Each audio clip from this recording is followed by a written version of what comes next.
What's up, everybody? I'm Carl Nassib, 7-year NFL veteran, the CEO of the Rayze app. This is the NFL Players Second Acts podcast. Yeah! Let's go! Let's go! There we go! There we go! Light it up. Wait, was it just for like a sound bite? Yeah. What?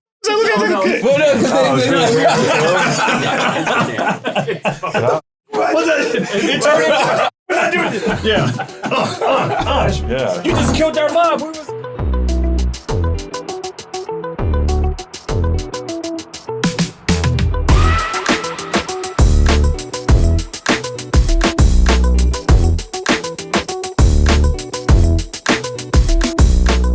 What's up, everybody? I'm Peanut Tillman, and this is the NFL Players Second Acts podcast. And with me, as always, my late friend, Roman. Wait, I'm still alive. Wait, I'm still alive. You are alive, but you're not my punctual friend, because you're not punctual. I was not on time. My guy who's not on time, Roman Harper. Yeah, tardy. My tardy friend, Roman Harper. What's up, baby? How you feeling? I'm doing good, man. I appreciate that. And you know, the thing about recording is that they do not know I'm late until you. You were late earlier in the day, and it's okay. I like what you're wearing. You got the Alabama gray. It's cold in here. You matching up top with this, like you know what I'm saying? All right, let me just get on to what I need to say, which is thank you to all of our listeners and watchers out there. Continue to always tune in. Appreciate it as always. Give us a 5-star rating. Hit that button. Follow. Give us a review. Tell a friend to tell a friend to tell a friend. And also anywhere you pick up, and that is anywhere that you pick up your podcast, whether it's Apple Podcasts, iHeartRadio Podcasts. And once again, thank you for iHeartRadio Studios here in New York for hosting us this weekend. It's been a really great time. So, Peanut, let's introduce our guest. Go ahead. Yeah, we got a local. We got a local guy. He is a local. He just drove right on over in his Yukon, grandma driver. He is a grandma driver. He's a slow driver. We'll talk about that later. That's exactly where we're going. He's a 3rd round pick in the 2016 draft out of Penn State. Let's go. Played 7 seasons in the NFL as a defensive end linebacker with the Browns, Raiders, and the Bucks. Recorded 25.5 sacks in his career. He is now the CEO of a tech company called Rayze. Ladies and gentlemen, please welcome to the show, Carl Nassib. Thanks for having me. All right, so Carl, how does it feel to be a champion of the Slow Drivers crew? It's great, man. It's a crown that I, take very seriously. I represent the slow drivers. My little brother is constantly getting speed. I mean, why? I don't need to get anywhere that quickly, man. I'm retired. You know what I'm saying? I think it's not that. Do you go so slow? No, Dan, tell me out. Because I love it. Are you right off the bat? I just love this energy, dude. Are you a 10 and 2 driver? Podcast. Oh my god! Are you a 10 and 2 driver? No, I'm just like a 6. I just chill down here. Okay, you know cool. what I mean? Yeah. I like you a little bit here, or like I like you a little bit more now because you said you're a 6 o'clock driver. No, I'm chilling. You know what I mean? There's no rush. I can't stand the slow drivers that are 10 and 2. Y'all make me sick. I can't. Yeah, relax a little bit. It's not run y'all off the road. It's yeah. like I got soccer practice. I got to go to. I living in New York this year. I do feel a little bit of road rage seeping into my bloodstream. Like there's something about the city when I'm driving through that. I was driving home. I was driving home, getting out of the city. This was 2 weeks ago, and I was like, damn, I've been living in New York. We're all stuck in traffic trying to get in the Holland Tunnel, and this cab is laying on its horn for probably 20 seconds. So I roll down my. Am I allowed to curse on this? Yeah, go for it. Right, so let it fly. Let it fly. So I'm downtown, I think it's Tribeca where I was, wherever the Holland Tunnel comes in. And I roll down my window. He's honking on his horn for 20 seconds, and I scream, "Shut the up!" And it reverberated through the streets. And then he heard it and stopped honking. And then this really out of shape dude walking by goes, "Thank you." And I'm and I just pointed at him there was I was "You're welcome." And I was on the phone with my sister, and she's like, "What's happening?" And so I was like, "That's the New York way, right? That's a normal." And then I just carried on with my day. So that, you went in Cleveland, Tampa, Vegas, that was never me. So there's some transitions happening on a deeper level that I don't know are for the better. Oh my God. That's kind of... Well, this all started because before we started this whole conversation, this whole podcast, before we kicked it off, Carl was saying I don't drive fast. No, I don't. I'm always just kind of chill. Yeah, for sure. And we were wondering, because you live here in the city, I'm like, how are you not on level 12 all the time in the car? He's like, just kind of. I mean, another thing about living in the city, my caffeine addiction has skyrocketed. You know what I mean? There's something about living in New York. It's like an unspoken competition about who's the busiest. And I'm like, dude, it's not that serious. Again, like we get it. You go to work. You know what I mean? But have you ever been in an NFL camp? Like, no, you haven't. So like, you don't know what busy is. It's true. So, what is that comparison? Living in New York, working in New York versus like... It's so easy. I went to the U.S. Open and I watched like one of the best... I mean, it was the first time at U.S. Open I saw That's amazing. Carlos Alcaraz play. And He's a baller. It was electric. And, my boyfriend went to the Olympics for swimming and we're watching him. And I said, man, it must be nice to just play your sport and not having somebody across the ball trying to kill you. Yeah. You know what I mean? Trying to punch you in the face. Like, you just get to go out there, play your sport, like... No, they can't even get 5 feet from you. He's on the other side of the court. And like being a swimmer, he's like, yeah, it's pretty nice, Yeah, so but you can't cross lanes. No, you can't. Yeah, exactly. Yeah. So like nothing compares to football. Nothing compares to that type of physicality, that commitment. So it's all pretty easy skating from retirement. All right. So tell me, what is the best thing about retirement so far? You've used the term a couple times. What is the best thing about it so far for Carl Nassib? So I mean, this list could go on and on. It's well, give me a top five then. I retire. Top 5 is watching football. I mean, when it was the last thing I expected. Like when football's your whole life. I was expecting you to say. So I was on the Browns. We were terrible. Like I entered the league and I was 1-31. That was my record first 2 years in the league. Like I think I had 9 defensive coordinators in 7 years. So like there were so many things that came with playing football that like I hated, and it was like the media. Some of the, outside things that come with being an NFL player. So it was like a love-hate relationship. And now I just love it. And it's awesome. This was like last Sunday. I think I was, watching 4 hours of football. I had to get up and go to the basement gym and like run a mile and then get back to watching football because I was like rotting on my couch as a potato, just watching hours and hours of football. So that's definitely number one. I'm really surprised at how much I love just watching the game. And like, I'm, texting all my former teammates, great plays. It's really, I can't wait to like go to a game and see them play in person. So definitely watching football is at least the most surprising benefit of that's cool retiring. That's cool. I didn't think you'd say that. I didn't. Yeah. Well, most people don't say relate like to that a little bit. I retire though. like, dude, I just really enjoy watching the game now. It's awesome. I used to get so annoyed at these commentators because like you just have the stress and you're under so much pressure and the competition is so high that you're one more person critiquing you. You're like, that mother doesn't know what the hell he's talking about. 1,000%. And you just get so mad. And now I'm like, I just have like all that stress is gone. They're explaining things to my European boyfriend who doesn't know any of the, like he's actually getting better at the rules. Yeah. I'm like, oh man, they're explaining things, like their commentary is explaining it to people who didn't grow up playing. Yes, so right. It's entertaining and I love it. So it's very surprising that I am loving it this much. All right, so what do you miss, if anything, about the game? Oh, that's a lot. I miss a lot. It's weird. I miss sprinting. Like being an all-out sprint on the field. You can still do that. I know, but it's like these are 2 answers. I did not. Yeah, I didn't expect that. I'm being honest. I was not giving these. I was like, we can go right now on 55th and just if you want to like do this again tomorrow, I can come up with better answers. Like we can run it back tomorrow, and I can have better answers for you. But I have this like weird inner urge to sprint as fast as I can, and like I don't do that. I like run on the treadmill, hit the bike, work out most days, and I just miss being fast. I miss playing the game. Like I really miss just playing football and rushing quarterbacks. When was the last time you sprinted like full speed? You're right, Carl. You know what I mean? I don't think I've like sprinted since I retired. Like gutted it. Gutted it. Like you're trying to hit top speed on like a flying 20 or something. You know what I mean? It's been a minute. Yeah, like now I'm like, dude, I feel like it's probably good for the soul. We should do that. I think I should totally do that. I might blow a hammy. I'm about to say your hamstring is going to turn. It's going to turn. It ain't going to be a Kevin Hart. It's going to turn into dust. Yeah. When we done, let's go on the street and sprint. You want to do it? No, you need some soft surface. You can't be running on the street. No, we got to do it down in New York. We here. Let's do it. Rome. I don't think I want to be injured in New York. Rome, honestly. Look at me. Let's do it. It'll be expensive. It'll be really expensive. I don't think I want to be injured in New York. Yeah. You know what I'm saying? Yeah. That'll be the most expensive ambulance of all time. We definitely should have did it. So what I want to know is you finally got to start your senior year. Yeah. And when you senior, you went to Penn State, dominated your senior year. You like barely? I read you barely started in high school. So yeah, I was a late bloomer and like the latest of bloomers that have ever happened. I never started in high school. When I was a freshman in high school, I was 5'9", and then when I left high school, I was 6'6". So I grew like 3 inches every single year, and I was really lucky to get a walk-on spot at Penn State, and it took me, I got my scholarship after 2 years, but then it took me to my 5th year to get that starting role, like a solidified starter, like coaches backing me.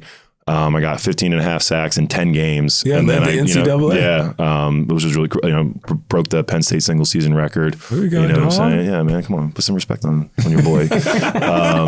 And so I actually just went back for a Penn State game a few weeks ago. And again, I wanted to get on the field. I was like, man, I retired too early. I should have been out there, man. So I should have been out there. And I was looking at it, I was like, I would beat the out of any one of these dudes on this field right now. Right? They probably couldn't even block you. No. And they played Delaware, and both my dad and my little brother went to Delaware, and they beat the brakes off of those players. It was like 73-10 or something. Yeah.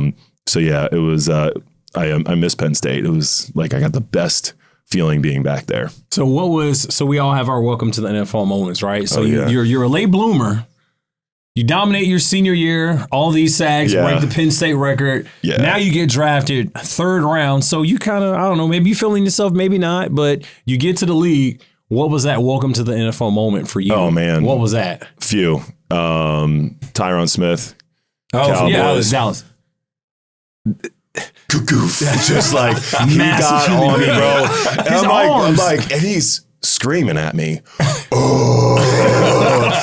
I'm like, where the am I? What is happening here? Like, I'm going against tackles that are going to Indiana and Maryland. They're probably accountants right now. And I go, we played the Cowboys, I think 2016. I think that was the first year. I mean, they might have been like 14-2 that year. Yeah. And they were humming. And, it was like, I shouldn't even be out here. You guys should be playing with 10. You know what I mean? Liability.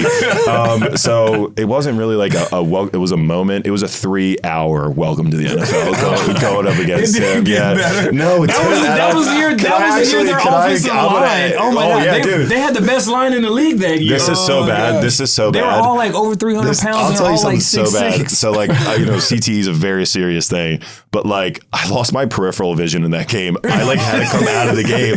Like they were like doing tests. I was like, I can't see your finger. And so I was like a chicken. I couldn't see somebody right next to me. So man. I was getting my ass beat, and then I lost my peripheral vision. So that was definitely or my rookie year. Was this my rookie year? Yeah. Tom Brady came back off of his Deflategate suspension. Mm-hmm. First game back in Cleveland, put up 500 yards on us, 5 touchdowns. I'm like, bro, you know who you going against, man. Like the whole stadium is 12 jerseys. You know what I mean? The whole stadium. And, I played with Tom in Tampa last year, and I went up to him and I was like, you were a dick for that. Like, you just really killed us. Did you have to do it that bad? So Tyron and Tom really killed me in my rookie year. Yeah. That is hilarious. I never would have thought he's like, yeah, my walk was in if it was a solid 3 hours. It was a solid 3 hours beat down. You know what I mean? Marshawn Lynch said it. He's like, you're going to get got. And I got. Yeah. So before we keep going to the NFL, I want to go back because this is something that's kind of, as I was doing a little bit of research, I don't even know if you knew this, but your last year in college, you won your first team All-American. First time since Tamba Hali, actually, at Penn State at the time. You were the Rotary Lombardi Award winner, which went to the best D-line and linebacker in college football that year. So you won that award. Mm-hmm. You also won the Ted Hendricks Award, which is the top defensive end. Mm-hmm. I mean, you're racking up all these awards for like the prime time of the prime time. And you won the Lott Impact Award trophy. But out of all these things you won, you didn't win the Burroughs Award. Yeah, bro, what? Which Baker is like the top. I thought it was Baker's year. No, Baker so beat me. Like, yeah. He was like a walk-on. He was like a Heisman finalist. So he beat me. And then you probably win that any other year of any other year of life. I mean, the walk-ons were represented that year. That was a good year for walk-ons. And so, dude, that's like the only one I really wanted, man. Like, is that crazy? Yeah. When I read that, I was my like, Instagram bio. The only thing in my Instagram bio was walk-on university. Like being a walk-on is like the fabric of my identity. Like it is not easy. When I first got to Penn State, we couldn't even work out with the scholarship players. Really? Yeah. I had to pay for team dinners. Like it was so different than it is now. Oh yeah. We would sneak into like the dining halls and like just to get dinner. People don't. Yeah, you poor in college. Yeah, poor. You know what I mean? You're poor. Trying to pay for school. We were selling plasma. Yeah, you know what I mean? It was real. Like when you're selling blood, you're like, this ain't for me. You know? Y'all still want to play football? But they said all you did was eat weights all the time. Oh, all the time, man. Yeah. One time, my buddy and I, we were, games on Saturday, coming in Sunday morning for a workout, and they actually were annoyed. They were like, why do I have to like work this guy out at Sunday? So they like put us on a Versa climber for an hour. And so we were working out so much, me and a couple other walk-ons, and we were nobodies back then. You know what I mean? Yeah. Like I look back at, 18-year-old Carl, he was probably a scrub. And so, I was living in the gym, man, the classic, try hard white guy, just living in the weight room, eyes in the playbook, just killing it. Yeah. But it worked out for you. It worked out great. It worked out for you. I'm very proud, man. Came from the trenches. Yeah. I'm very, very proud of my career. Awesome. Yeah. Dude, that is so funny though. Typical classic white guy. All right, so what would you say? All right, now back to I know, right? It's funny because that's literally that's all I got in my entire year. The guy can't bend for but damn, does he have a motor? High motor. The guy just can't. He's the real life Rudy. Yeah, Rudy. exactly. Yeah, you know what I mean. I've heard it too many times. I'm like, come up with a different adjective to describe me, please. Like, try hard is not as good anymore. So tell me this: what would you say? Back to the NFL. What would you say is your highlight of your NFL career? Ooh, that's a good question. You need the top 5 again? I mean, I love all your answers so far. Number one, none of them are expected. So say what you say. None of them have been Keep expected us on our so far. toes. Yeah, keep it surprised. The whole time I'm surprised. Anyway, I think being captain of the Bucks, you know what I mean. That was probably one of the more bigger things I was proud of. Was getting elected captain of the defense in 2019. And that was a cool experience. Yeah, coming from a walk on, like we talked about. To be selected by your peers. And that's like a really reassuring and confidence building thing. So, and we had a great defense the year before that year. So, we weren't scrubs. Like we were balling out, and probably that would be the highlight. That's cool. That's cool. So, when we all retire, most of the time it's not on our terms, right? So you retired on your own terms. Mm-hmm. So was that decision easier for you because you had a business and you were the CEO of Rayze? Yeah, I think it was way easier that. And explain to us what Rayze is too. Yeah, so Rayze is two-sided. We know, but to the listeners, it's amazing. So I came up with Rayze while I was volunteering with the Buccaneers at a juvenile delinquent center in Tampa. There were kids as young as 13 years old in jail cells. A lot of them are running away from a violent home environment. And I left that experience and I was like, how did we not know these kids were there? Like they were half a mile from a team of millionaires and none of us knew that they were there. Mm. So I said, there needs to be an app out there where I go on my phone and I see every volunteering opportunity, every nonprofit, and it's so easy. I can do it like the quickest way possible. So this was back in 2018. This was almost 5 years ago. And, a month after that, I got Rayze trademarked, got a patent attorney, got the name trademarked. And we launched last year, right before the season. We launched July on the App Store last year, and then I got signed by the Bucks. So we kind of put everything on hold. Mm. And so what we do is we connect nonprofits to the next generation of donors and volunteers. You have these kind of aging nonprofits that are all run by, they have boards who are, mostly filled with people who are later in their careers. They're like, I've made my career. I want to retire and give back. And they really don't do a good job of connecting with young millennials, Gen Z, who are some of the most socially conscious people in the world. So we make it super easy to donate. You can donate to 1.8 million charities in 3 clicks, which is really, really special. And you can have all those receipts on your profile. So tax season comes around. When you want to itemize your deductions, you don't have to search your email inbox. You don't have to find a receipt from Goodwill. You have it all in one place. So we really, really do a good job of the donation piece because nobody wants to write a check or carry cash anymore. Right. So people still need to give back to charity, but like who does it? Like I don't even know where my checkbook is. If you're asking me to write a check, put it in an envelope. I don't have an envelope. I'm not going to the post office to get a stamp. You know what I mean? And I got to put it in a mailbox. Yeah. And then someone's magically going to appear and take that envelope And it's like, I just don't even, and I'm 30, you know what I mean? Imagine like asking a young person to make a donation via check. So we make donations super easy. Do they even know how to do check? I don't think so. Yeah. I think I wrote one check all of 2023. All right. But I mean like young people below us. No, there's no way. Do you know how to write a check? Have you ever wrote a check? I wrote a check, you know what I mean? It's almost like an intimate experience. It's almost like I'm writing this and I'm like, they better appreciate this. You know what I mean? Like I am taking the time out of my day, getting a pen, you know what I mean? Ripping it out. This whole process. Like it is a process and it is excruciating. So we do great with donations and then we're adding over 80,000 volunteering opportunities later this year. Do you know how to code? Oh yeah, dude. I don't know a thing about coding. My developer, Jim, shout out Jim. He's the best. Shout out Jim. Yeah. He went to college at like 15 or something like that. He's one of those. Yeah. He's one of those. Yeah. He's one of those. He's a legend. You know, we have a great partnership with Volunteer Match. They're an amazing nonprofit that other nonprofits use to get volunteers, and we're working with them and, you know, collaborating. So it's going really, really well. So I'm a little slow. I'm a criminal justice major. Nice. I don't have a big brain. You look like you got a big brain. You went to Penn State. You majored in biology. Yeah. Right. So where did the whole tech idea come from? Yeah, so I have no background in running a business. I'm a football player with a degree in biology.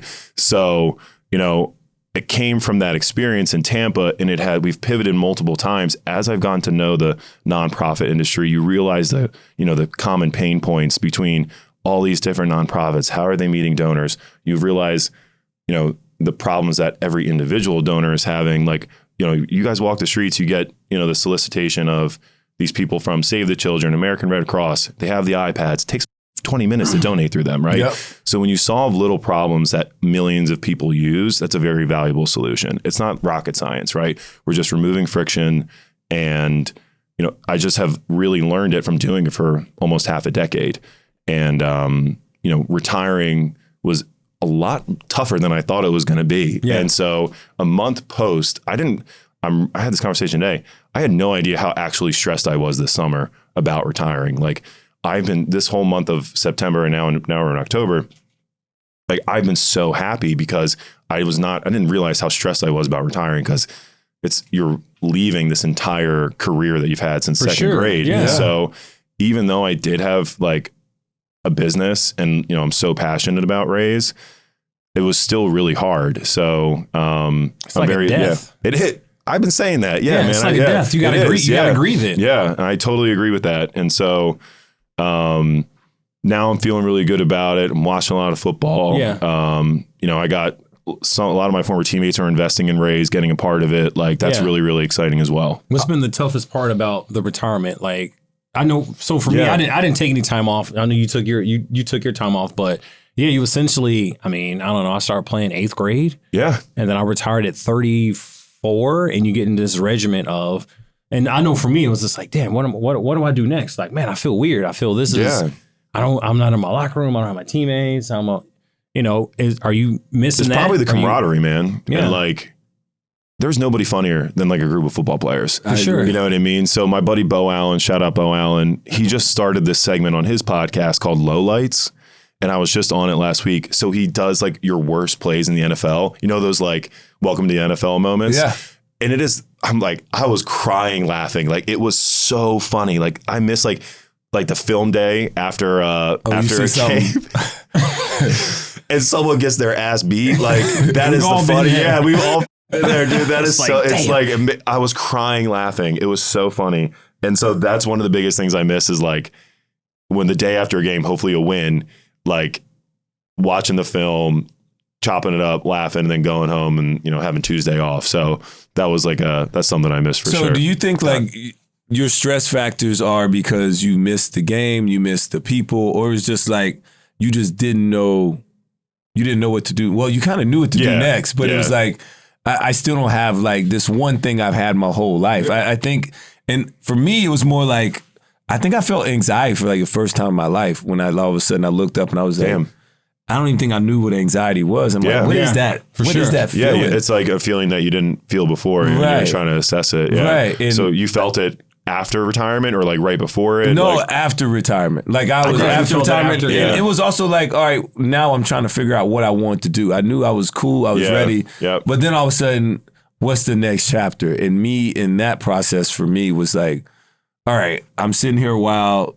Me and the wifey, I mean, it's cool to go to lunch and stuff every day, but like she's sick of me, and I think I'm sick of her too. I think it can lead to. I was wondering if you was going to say it. I was like, don't say get out of the house. He said it. He said it. Yeah, she's like, Sorry, she's feeling it too. She ain't listening. It's all good. She doesn't listen to us. Stupid. We don't feel it. So I think like athletes are so goal oriented. You know what I mean? You have personal goals, team goals. Like ever since you're a kid, you have a goal of making it to the NFL. Yeah. When you get to the NFL, what's your goal? Super Bowl. You know what I mean? Like no doubt, bro. You live your entire life on milestones and goals. Yes. So when you're retired from the NFL, like if you don't maintain that mentality and like that kind of reward of you know hitting milestones, achieving things, small goals as little as they are, that kind of lead into bigger goals, that kind of like throws you off. Yeah. And so I know I would recommend to other players that are retiring, moving on to the next chapter, is like constantly set goals for yourself because, you know, I'm motivated by visions of the future. I think like when I'm in bed at night, I'm thinking about cool things that I can do in the future. And that's what like really makes me happy, gets me motivated. So going from being an athlete, you're always doing that just naturally. So having something to do after that is important. I know you talked about with Rayze here and you had the whole pivot situation, you going back and forth. And it's not exactly you had this vision, but it's turned into way more than what you thought it was originally. Well, I want to go back to the time you spent at the youth detention center. Sure. Like being in there, what was in there that made you, besides the fact that like, man, this is like right down the road here. Totally. But like, how did this be like, all right, how did it turn into, okay, well, I want to do this to now I got this business I got to start or whatever it is. Just tell me what that whole vibe was like going in there, for sure, being in these youth detention centers. I don't think I've ever been in one myself. Yeah. So two things really stick out to me now. The first thing is, you know, they're 13-year-old kids in there and they have no books. They're reading Dr. Seuss. So like they weren't, you know, this wasn't like they were in jail. This was like, you know, they were picked up off the street and running away from, like I said, a violent home environment. So it was more like a processing thing, and they were just kind of waiting for a few days, maybe a week, 2 weeks. I don't know exactly how long they were there, but it definitely wasn't an extended period of time. But while they were there all day for days at a time, like they had no books to read, and they were just wanting a little bit of something. They I don't even know if they can have phones. I feel like they just wanted books. And so that like something so small, you know, they don't want to read Dr. Seuss. They want to read something that they can get educated or, you know, be entertained by. So you know, that really stuck out to me, something so simple that they needed. And then looking back on it now, I was having this conversation a month ago with somebody in the NFL, and, you know, very rarely do people realize that those opportunities the NFL presents to players can actually be life-changing. Yeah. You know what I mean? Like this is something that was the Bucs set up, you know, through their community relations, just like they do it almost every Tuesday. You guys know what it is. Like, you know, the Tuesday, you know, like guys sign up. Day. Yeah. If like, maybe if you have family, exactly. The weekly service day. So, you know, some people think like, oh, it's just for image. No, this could be a life-changing opportunity. And it actually has changed my life, which is kind of wild to think about it. 5 years ago, like you sign up for something on a random Tuesday, you don't realize it can totally alter the trajectory of your life in a really, really positive and meaningful way. So those two things, like, really stick out to me now looking back on it. And so I'm super thankful that I was given that opportunity.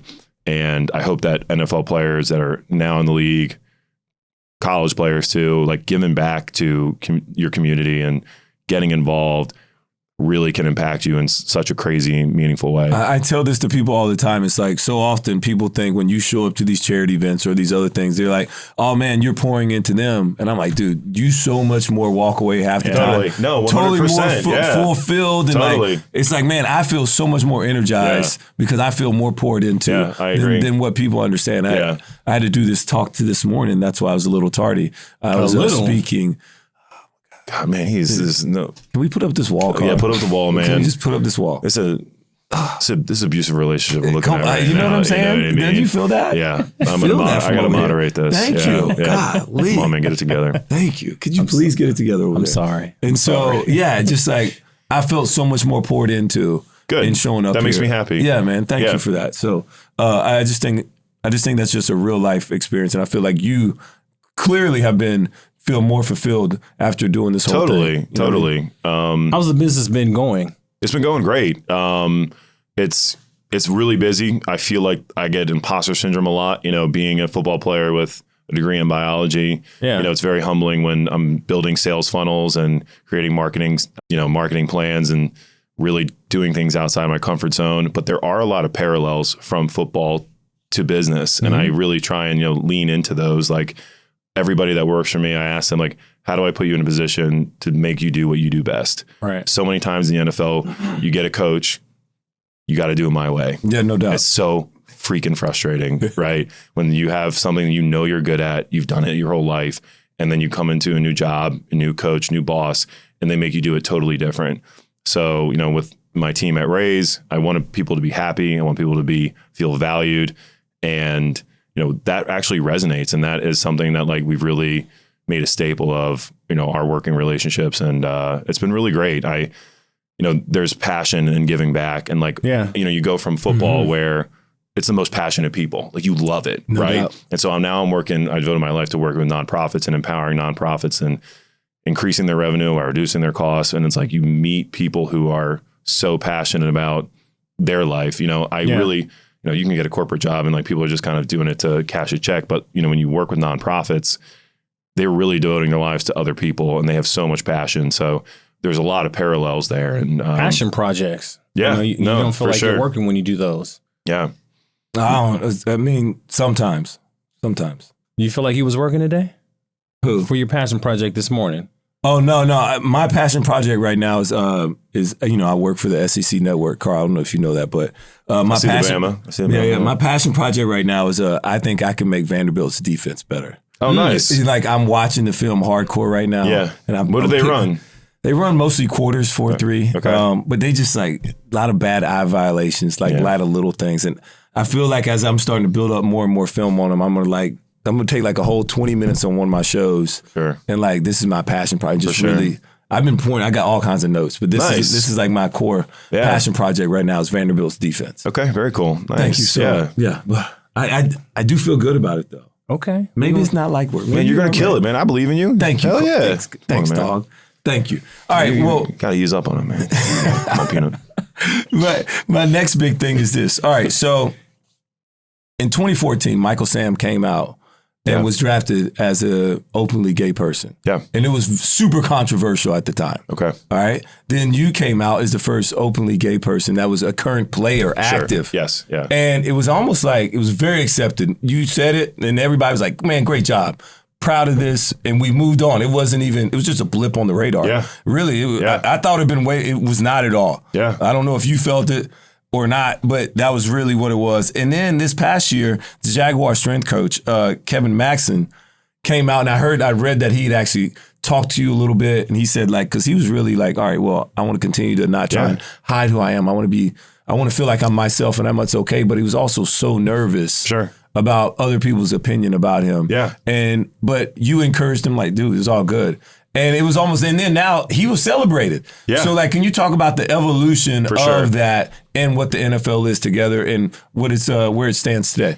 Yeah, I think, in culture in the United States has really in the last 10 years, I mean, it's 2023, same-sex marriage was legalized in 2015.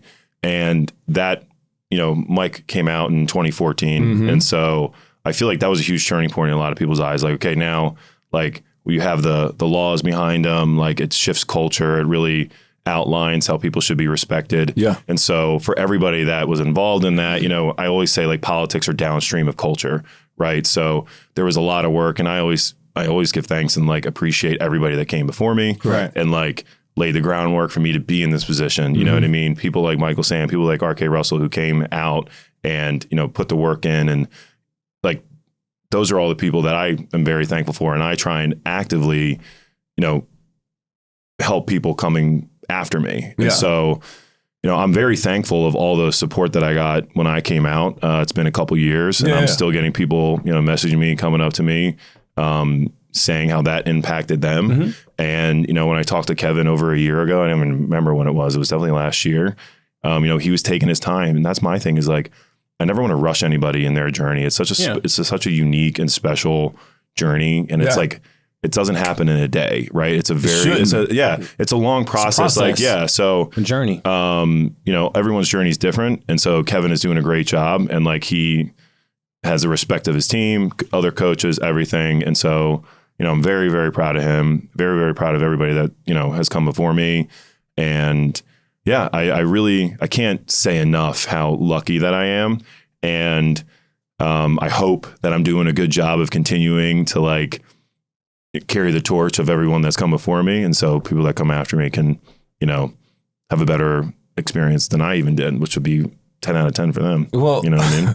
Well, yeah, this is one question that's kind of off the wall. And it's like, I mean, you had a great experience besides Tyron Smith, right? Yeah, he beat the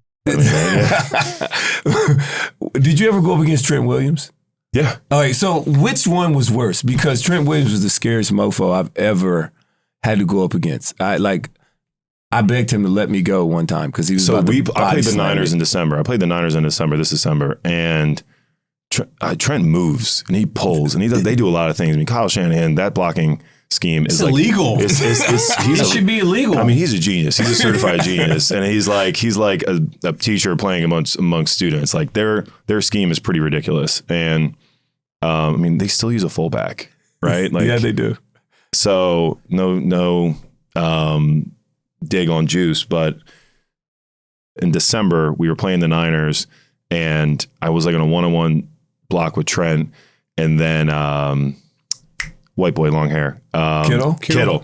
Yeah, sorry, long day. Kittle came out of nowhere and just like hit me 4 yards. I was like, dude, where did you come from? Like they're going all over the place. So I think Tyron really but that was 7 years ago that I played him. You know what I mean? I was new. I mean, I had my perspective change very quickly.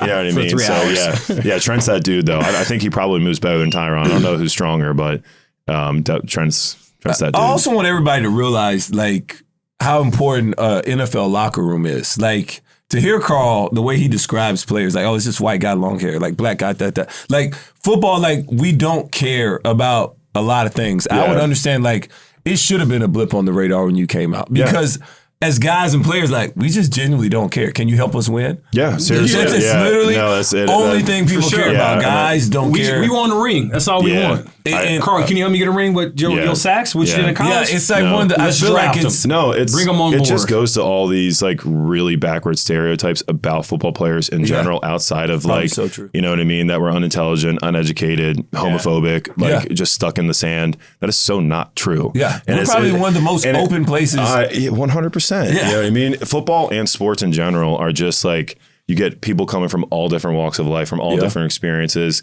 and you have to work together because the reward is so insanely amazing. You know what I mean? Mm-hmm. You can just really change your life, your family's lives through sports, and that's very rare in other industries.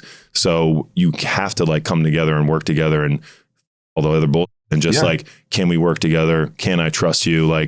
We all are dependent on each other's success, right? So most of us are, and I don't know how dependent I am on a kicker's success, but you know what I mean. Dude, I hate. Yeah, dude. I hate long snappers. What are you doing here? They're not even in shape. All they do is play golf. Yeah, they play golf. They're not even be in shape at least. Have some self-respect. Yeah, they don't wear cleats. What I mean? Yeah. You know what I'm saying? We don't care about anything else. Except if you're a long snapper. You know what I mean? That's the only thing you got to walk on eggshells around us. Yeah. No, It's funny. But no, I agree with you. You got to forget everything else. Can you help us win? Yeah. It's one of the coolest things. One of the craziest things that we've been experiencing right now is this Swiftie has taken over. I mean, she's literally taken over the league. Let's talk about it. First of all, are you a Swiftie? Come on, man. Check the tape. Check the tape. We talked about this the other day. It was look. Check Hard Knocks, bro. I talk about Hard Knocks. I got out of the NFL too quick just because of this. Okay, this is two worlds colliding. Yes, yes, it is. Totally different lanes. No, that's no. My two worlds colliding. Okay, I've been a Swiftie since high school. Okay, you know what I mean. I almost don't even like all these bandwagon fans of T Swift. I went to her concert 2 nights in a row in Philly, front row. it was the best experience of my life. It was 3.5 hours of pure euphoria. She is like 10 out of 10. I've been a huge Swiftie for half my life. She's the best. You know what I mean? And, having her at the games, watching the NFL. I mean, God, it's like America had never been at its strongest. Like this is peak existence for this country. Wait a minute. You know what I mean? Strongest. Put them on. Tom, did she hear this? Put them on a ticket for like vice president, president. They will get it done. I just believe in this. You know what I mean? The United States has never been stronger. Oh wow. Than before Taylor and the NFL collabed, and so. I'm here for it. I love it. Oh, that's funny. I mean, she was just here in New York. Yeah. Yeah. You had the chance to meet her, right? Yeah, I met her. Did you buy the Rollie? You didn't buy the Rollie. You did not buy the Rollie. What did you buy to impress her? When did you meet her? So I met her in 2017. This is actually one of the funniest stories of all time. And your stories have been very funny. Hilarious. I'm hilarious. And so one of the guitarists for Paul Sidoti, shout out Paul, he's the best. Shout out Paul. What up, Paul? He is best friends with the equipment manager of the Browns, Brad of the Browns. Shout out Brad. Shout out and Brad. So What up, Brad? they hooked it up where she was playing at the Browns stadium. And so, I got to meet her backstage just before COVID, before everything else, where you could she would see fans before the stage. So it's literally me and all these little girls and their parents and then me. I'm in the back waiting.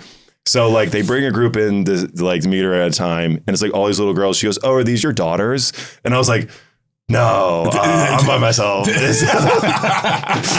So it was I gave her a signed jersey, said hello, took a photo. She was absolutely lovely.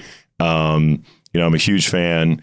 I got to meet her parents. They were huge Penn State fans. They're just a great family. So.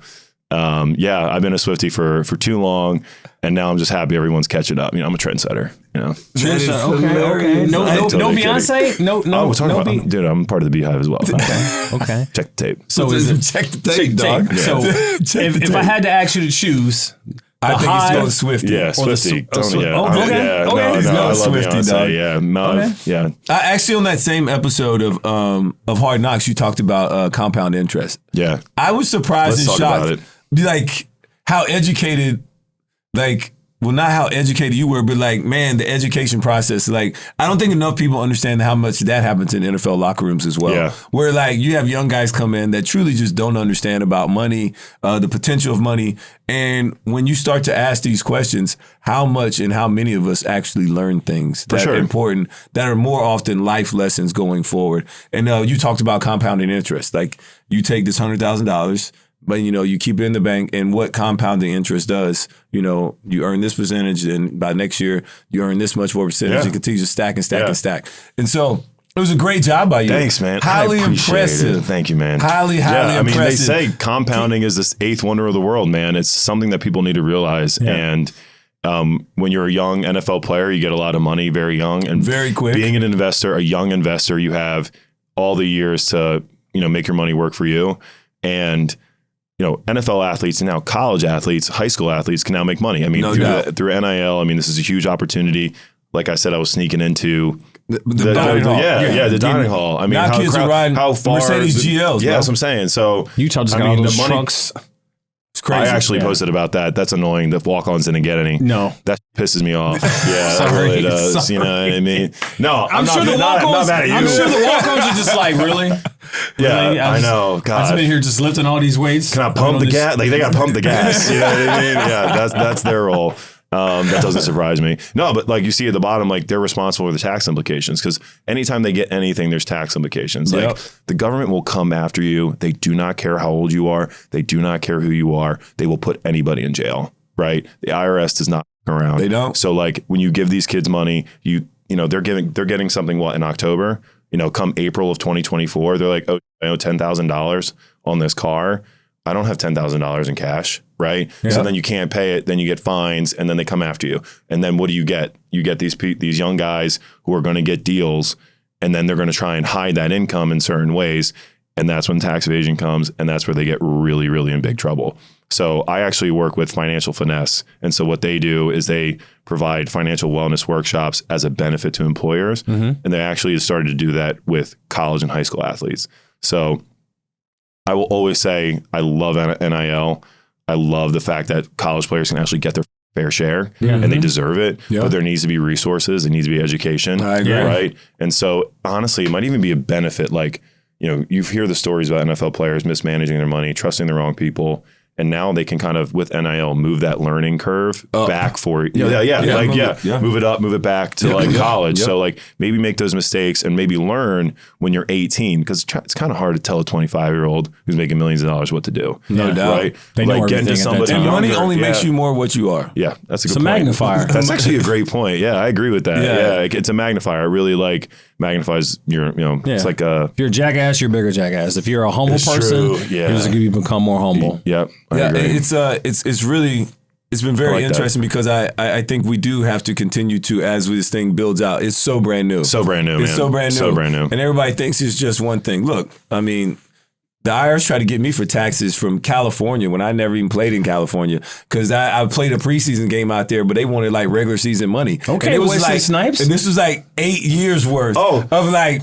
They sent Bro, in the we're on mail. the same wavelength. I got a call from Ohio this morning, 8:30 a.m. You owe us money. I was like, "Where's?" I mean, It's probably a scam. Yeah, no, I'm not kidding. 8:30 a.m. this morning, I get a call. I'm like, "What?" And so, So they don't call you. They send you stuff in the mail. Yeah, it's real. And so those are the scammers. These in are the Nigeria. same things and issues that these young people are going to have to understand and going to have to learn. And as we continue to give them dollars and cents, I want to make sure we continue to educate them. Totally. Because a lot of times when these players are getting this money, they're not coming from homes or parents that are making this type of money either. Right. Yeah. So the parents can't really teach them and make sure they look after them. They don't know. Well, yeah, because they don't know. And so a lot of this is life experience. for sure. And the conversations need to continue to be had. So number one, I wanted to applaud you for that. Thanks. That was a great clip. I appreciate it. Going back on that. And I'm glad you got to meet Taylor Swift too. Yeah, me too. Did you teach Tom? Did you give Tom Brady any advice, any financial advice when you break down compound interest? Tom is way smarter than me, so any advice that I give him, he's probably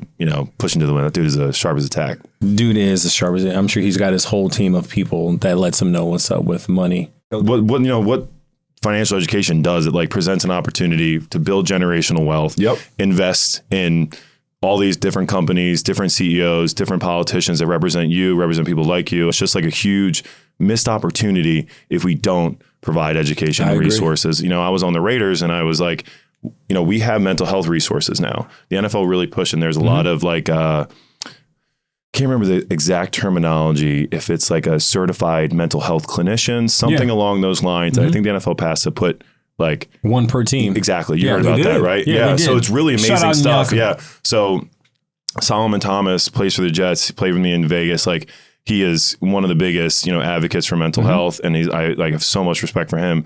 And there's been so much movement on that front. And, I go to the Raiders and I go to other teams and I'm like, how do we get certified financial planners in the building? But there's a little bit of a liability issue where, they don't want to touch a player's money. It's hard so there's, if he loses it and then they're liable and they get sued. So it's very tricky. And they're still trying to figure it out. They're definitely still trying to figure it out. But I just love that we're having the conversation because the positive ripple effects that it'll have of, NFL players are role models for their athletic ability. They're starting to be athletic role models, being podcast hosts, getting into other industries. If they become so financially savvy, that'll have ripple effects to younger generations, college kids, high school kids. And I'm just really excited for it. It's funny because the biggest fear in the locker room was we're big, strong men, tough, we got it all figured out. So we don't talk about our weaknesses. When it's actually when you ask the question, actually, you're probably not the only one that wants to know. For sure. That's it. And so vulnerability equals strength. And that's just the realest thing about it. Now, talking about generational, who's the best athlete in your family? You, your father, or your brother? Not even you. Me. Not even close. My brother played for the Giants, great athlete. My little brother played in Delaware. I tried out for the league. He wasn't quite fast enough. Both my sisters played volleyball. How tall are your sisters? 5'11" and 5'8", maybe 5'10" and 5'7". I don't know if they're shrinking or something like that. They're both moms, so maybe they're shrinking. I don't know. But they're very tall. Okay. They both play volleyball. My mom played volleyball. My dad played football. But definitely me. Very athletic family. Yeah. I ain't mad at that. Yeah. I ain't mad at that at all. Now, are you the baby out of all? I have 4 siblings. 4 out of 5. Yeah, so I'm the second youngest. Okay. Yep. kind of from the bottom. I think the ones on the bottom are the best athletes. Are you guys the best athletes in your family or no? No doubt. Let's go. For sure. Yeah. I mean, we can be doubt. humble. We got to be real too. You know what I mean? Yeah, no doubt. The day I beat my brother in basketball, I knew it was on. Oh, okay. Well, if basketball, this is so funny. If basketball is an indicator of athleticism, your boy is the worst. Like it doesn't have to be basketball. Okay, I hope it's not. If it's football, if it's volleyball, if it's ping pong, anything but basketball. So my little brother got married last year, and for his bachelor party, we played a lot of pickup basketball.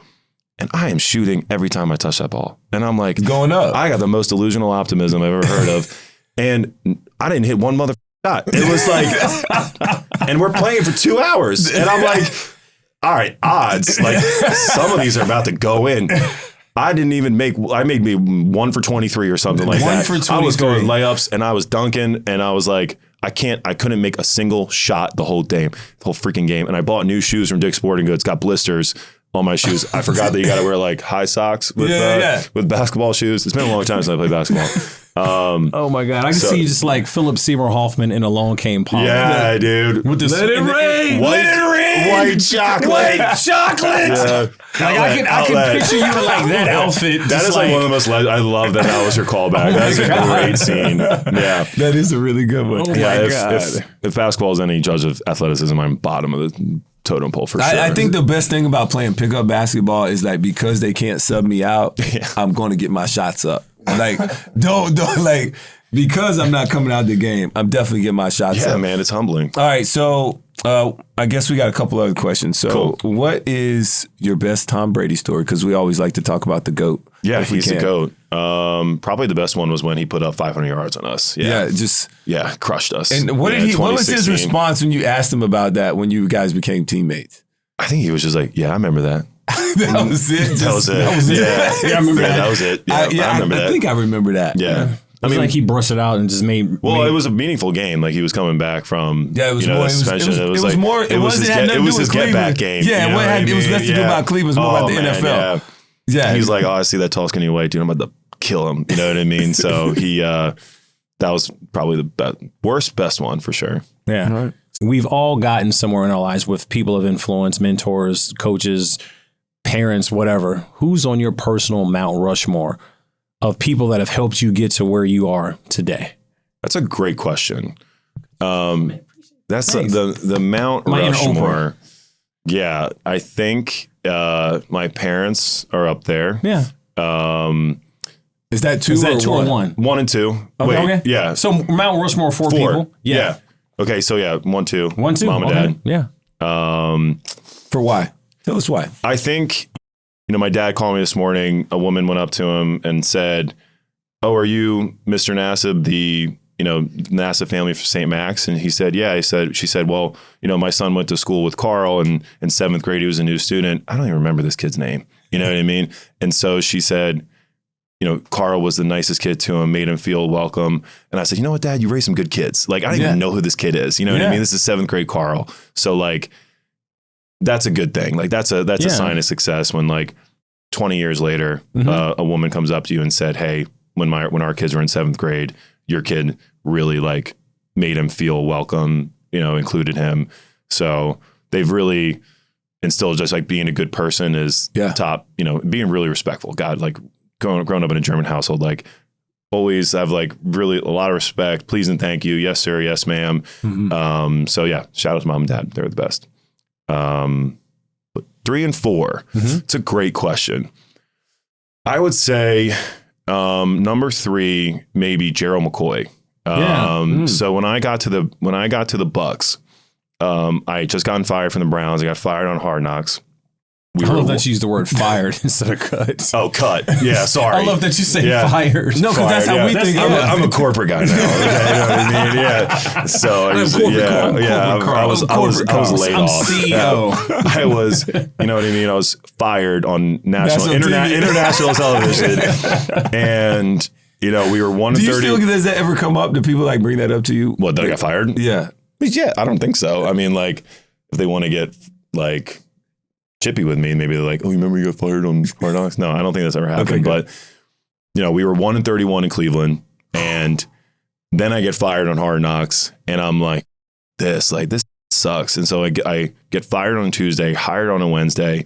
I go down to Tampa, and like me and Gerald instantly hit it off. Like he like really, I mean, going to Tampa really revived my career and helped me bounce back. And so, you know, that team, that organization, I just hold in such high regard. So Gerald really helped, was like one of the bigger influences on me of like, and JPP, you know, and Bo, like we had a great, and Will, shout out to all those guys in the D-line when I first got to Tampa. But, you know, that really turned my career around, was my first year in Tampa. So G-Mac is definitely up there. And then number 4, trying to think college or high school.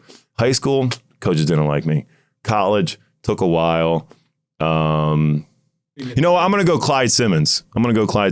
Okay. Clyde was my coach in Cleveland, you know, legendary defensive end for the Eagles. Yeah. Over 100 sacks. Like, dude was a legend. And, you know, he introduced me to the long arm. And like he just was such a great coach. And tell like, people what a long arm is. Not everybody knows that. Long arm. When you got, you know, long arms like me, I'm a lanky guy. The best thing a tackle wants to do is really grab onto you, and you can't really get off. They're stronger than us, so like got to keep them at arm's length. And so really developing the strength and like the pushing upward of my long arm. Clyde was awesome. Like I'd never been taught that before. I was always side scissors, you know, push pull, but the long arm really helped me. And Clyde was just a great coach too. Like really like didn't care who you were, like really coached everybody. And his indies, man. His indies were murder. The individuals? Oh yeah. He had like that like old NFL vet like bitterness to him where he's like, y'all got it boys easy. don't know what I was. Yeah, you guys got it easy. Making all this money. You know what I mean? Back in my day, I put up 100 sacks and I'm making $28,000 a year. So he killed us in Cleveland. Yeah. That's so funny. Outside of, you know, bro, we had a guy get signed on Cleveland in camp. It was 20 minutes and he was done. Like he hit that sled, like he had up and back sled a million times with Clyde. And he was gone in a day. And like, I was like, Clyde, you're killing people, man. So yeah, killing probably Clyde. Yeah, those are just like I probably, you know, again, I probably should have prepared for these questions. I didn't prepare anything, but those are your answers are the best. They're hilarious. I appreciate it. Hilarious. Yeah. So we're DBs. How many? You got sacks? I have a lot of sacks. Okay. How many picks you guys got? I do not have that many. I got 12. I'm 38. I'm 2 away. I should have 40. I've dropped a couple. What about you? I got one. One? Okay. Pick. Oh, yeah. Explain that one pick. I was in Vegas. It was sick. Drew Lock threw 4 picks. It was great. Like, hated the Broncos when we were in Vegas. And so, you know, got a pick. Threw a couple people down. I made it to the 9-yard line. Dude, I really wanted to score. How far where did you catch that? It was like a 25-yard return. Okay. Yeah. It was what would you have done if you would have scored? Oh, you know what? It's probably a good thing I didn't score. It's probably a good thing I didn't score. What would you have done? I've never even been asked that question. If I had scored, just like, I don't know, like if I would have done a dance or something, or just well, you got to do something, right? Yeah, no, like everyone just like jumped on me. It was sick. It was a cool play. Yeah, they're like, Carl got a pick, you know? Warm embrace with the teammates. Yeah, something like that. That's awesome. Yeah. I gotta say, man, like I'm so glad to have met you today. I'm glad you came on the podcast. Love the energy, love what you bring in. This was hilarious. Your answers, I did not expect them. The first three off the top, I was like, damn, I ain't never heard that one before. Yeah, my first Welcome to NFL one was a 3-hour ass whooping. That was that's real, man. We appreciate you coming on the show, man. Thanks for having me. You are a blessing, man. I appreciate it, man. Much success to Rayze, you in the business. Thank you. Yes. What you're doing. Thanks, guys. Man, awesome. Thanks so much. Keep it going, man. You're a beautiful person, man. I appreciate for real. You it. really are. You got so a great much. spirit. You got great energy, great juice. I understand why all your teammates love you so much. Thanks. You are truly a great spirit, bro. It's real talk. You brought the freaking juice. You brought the juice. Always bring the juice, man. All you need to do now is just become a faster driver. No. See your face. Look, his face is like, thank you. Yeah, no, I'm good. Yeah. What you talking about, Willis? Yeah, what you talking about? No, man, this has been awesome. This is probably one of my favorite interviews, if not my favorite interviews. This is great. Yeah, if you guys, I live in New York now, so you guys next time, I mean, you're here all the time. You work here, so. Definitely. Yeah, I had a picture of margaritas last night, man, on a Wednesday. You got to come to town, man. We was just at the bar. I was at the bar by myself, so yeah, next time I got you. We got you. We got you. This will not be our last time, our last visit with Carl Nassib, so thank you, bro. bro. Yeah, of course. Appreciate Thank you so man. much. For all of our viewers and listeners out there, thank you as well. I mean, we love this guy. He's definitely coming back. Give us a 5-star rating, a review. Click that follow button, and wherever you listen to your podcast, whether it's Apple Podcasts, iHeartRadio Podcasts. And thank you once again to iHeartRadio Studios here in beautiful New York City. New York Cities. Thank you for having us as always. Peanut, get us up out of here, Hey, boss. man, I'm Peanut Tillman. This Roman, OG Harper. That's Carl, CEO Nassib. And hey, man, this is the NFL Player Second Acts podcast, and we out. iHeart Studios. Peace.